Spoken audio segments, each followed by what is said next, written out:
Alors, dans cette vidéo, nous allons répondre à la question suivante. Pourquoi est-ce que faux implique vrai? Est-il vrai?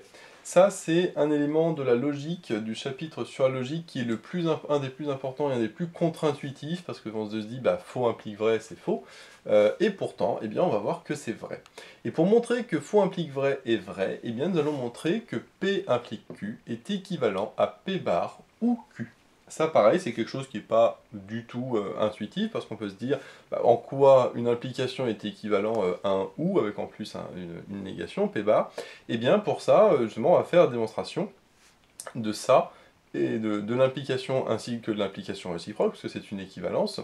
Alors, ce que certains font, c'est qu'ils font le tableau de la table de vérité de ça et la table de vérité de ça, ils voient que c'est les mêmes, et puis ils se disent, bah du coup, c'est équivalent. Alors oui, c'est tout à fait possible, sauf que la table de vérité de P implique Q, bah, le souci, c'est que pour la faire, il faut le fait que faux implique vrai est vrai. Mais là, du coup, on tourne un petit peu en rond, parce que pour montrer ça, eh bien, en fait, il faut d'abord connaître ça, sauf que pour montrer ça, il faut d'abord montrer ça. Bon, bah, du coup, on tourne en rond.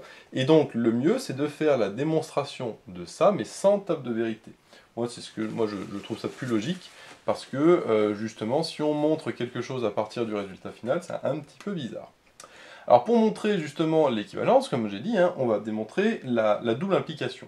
Donc d'abord on va supposer l'élément de gauche et montrer le truc de droite, et puis après faire l'inverse. Donc d'abord on va dire, supposons que P implique Q.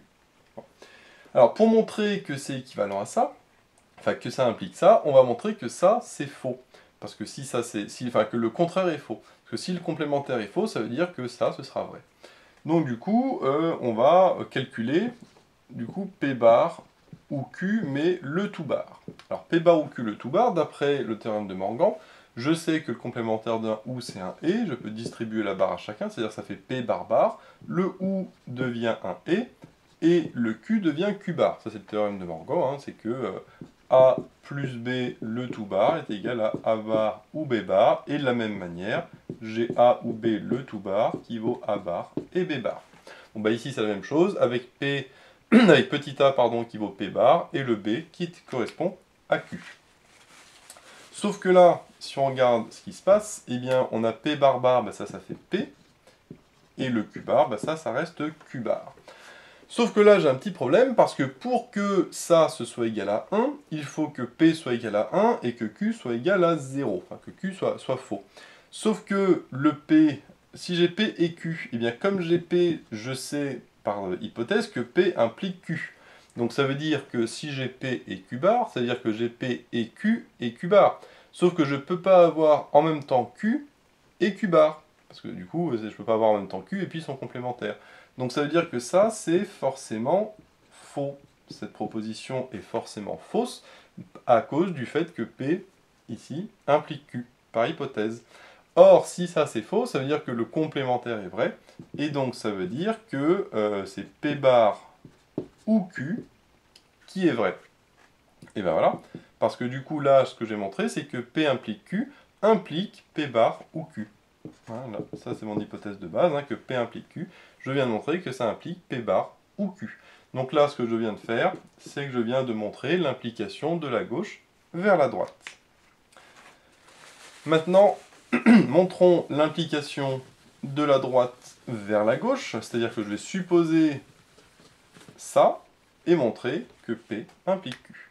Donc du coup, maintenant je dis, supposons P bar ou Q. Donc je vais supposer que ça c'est vrai, et donc je vais montrer que P implique Q. Donc pour montrer que P implique Q, ben, je vais supposer P, bien évidemment. Donc je vais dire supposons P, et le but à la fin c'est de montrer Q, et comme ça j'aurai que P implique Q.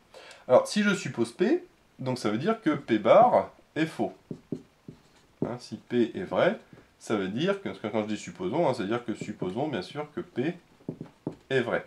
Mais si P est vrai, ça veut dire que P bar est faux. Sauf que là, j'avais supposé que P bar ou Q, donc ça veut dire que j'ai supposé que P bar ou Q est vrai. Mais si j'ai supposé que P bar ou Q est vrai, ça veut dire que P bar est vrai ou que Q est vrai. En tout cas, j'ai au moins l'un des deux qui est vrai. Sauf que comme P bar est faux, et bien ça veut dire que nécessairement, j'ai Q qui est vrai, car P bar ou Q est vrai. Donc je ne peux pas avoir Q qui est faux, parce que si Q est faux, eh ben, j'aurai P bar est faux et Q est faux, et donc le OU serait faux alors que c'est vrai. Donc nécessairement j'ai Q est vrai. Et bien voilà, c'est bon, parce que j'ai supposé que P est vrai, et j'ai montré à ce moment-là que P est vrai, donc ça veut dire que P implique Q. Or, moi, ma supposition de départ, c'était ça, c'était que P bar ou Q est vrai, et donc ça veut dire que P bar ou Q implique ce que j'ai montré là, c'est-à-dire P implique Q. Donc là, ce que je viens de montrer, c'est que ça, donc ce qui est ici, implique ce qui est à gauche, c'est-à-dire P implique Q, donc là, je viens bien de montrer l'équivalence.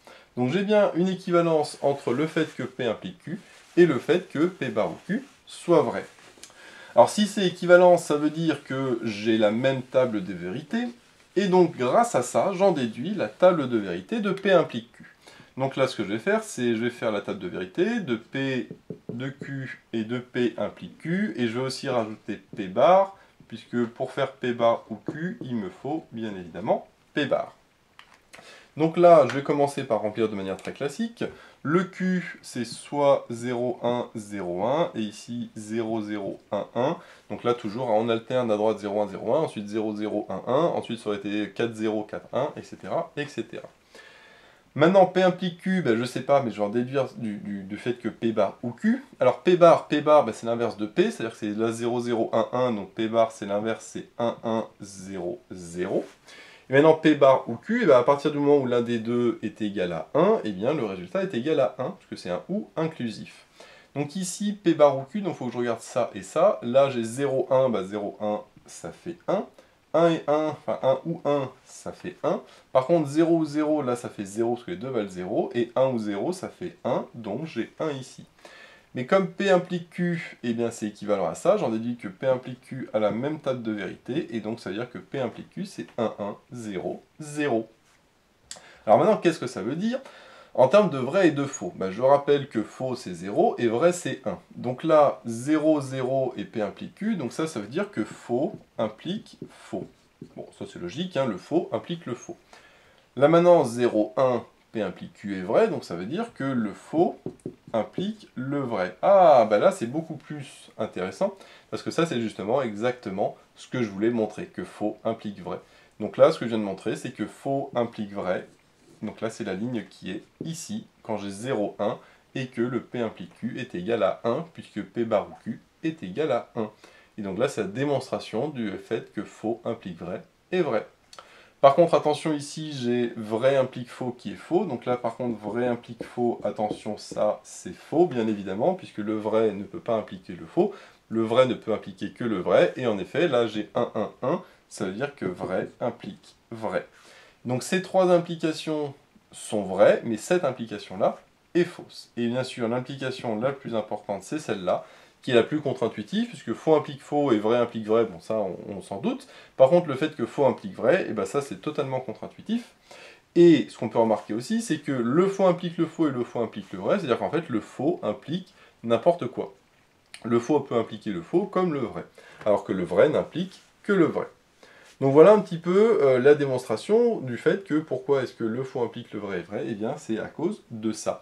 Et là l'intérêt d'avoir fait la démonstration que j'ai faite, c'est que on l'a fait proprement en montrant la double implication et après en faisant avec la table de vérité.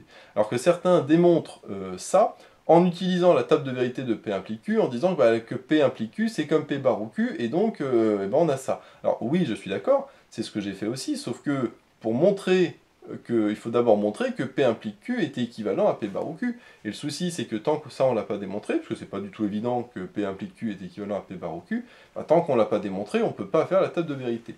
Sauf si, bien sûr, on squeeze cette étape-là, cette démonstration-là, et on dit, tiens, ça, je l'admets, et donc à ce moment-là, avec l'étape de vérité, directement, on a que le faux implique le vrai. Donc ça, c'est tout à fait possible, c'est ce que certains font, ce que vous trouvez sur Internet d'ailleurs, mais pour moi, il manque cette étape-là, où on montre d'abord l'équivalence entre le P qui implique le Q et le P bar ou Q. Comme on l'a vu, hein, c'est une double implication classique avec des hypothèses qu'il faut faire à chaque fois. C'est pas forcément évident, on est vraiment dans la logique pure là, parce que là on est vraiment dans l'abstrait avec des P, des Q, c'est vrai et c'est faux, donc on n'a pas d'exemple concret. Mais en tout cas, ce qui est important, c'est vraiment de retenir cette double démonstration. Donc d'abord la démonstration ici de l'équivalence, puis la démonstration avec la table de vérité, qui elle pour le coup est beaucoup plus simple, parce que le OU, ça c'est extrêmement facile de faire sa table de vérité. Donc voilà, j'espère que cette vidéo se sera utile. Si c'est le cas, n'hésite pas à liker, à t'abonner et à laisser un commentaire, ça fait toujours plaisir. J'ai mis le lien dans la description vers d'autres vidéos sur la logique qui utilisent justement le fait que faux implique vrai et vrai. J'ai également mis le lien vers la page Tipeee où tu peux soutenir Méthode Maths. Et moi je te dis à bientôt pour de nouvelles vidéos.